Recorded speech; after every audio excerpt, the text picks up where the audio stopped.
communique. La DMP observe par le biais de ses délégués un nombre abusif de votes dans plusieurs centres sur toute l'étendue du territoire. Les cas illustratifs sont les suivants.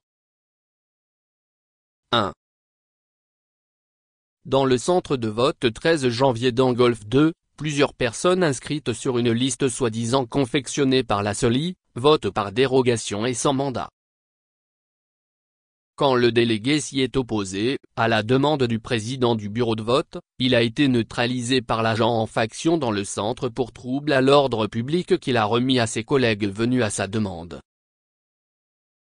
Sans l'intervention de la coordonnatrice de la DMP auprès du président de la SONI, le délégué aurait été déféré. Retourné dans son bureau, il a constaté que le vote par procuration et sans mandat a continué jusqu'à l'intervention in situ du président de la SOLI sur ordre du président de la SONI. 2.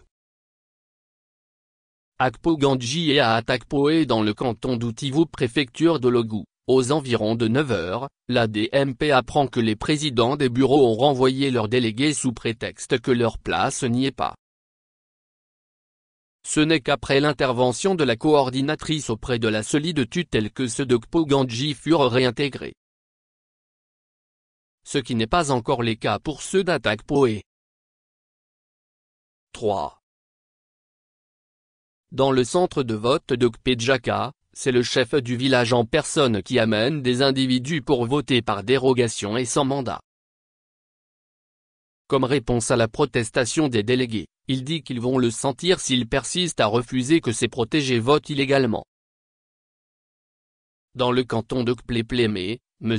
Agossou Bognon, enseignant de profession et conseiller municipal dans la commune Moyen Mono 2, a voté plusieurs fois dans 3 centres de vote, notamment ceux de Ménion-Tsioué, de l'école centrale d'Okpleplémé et l'Assemblée de Dieu.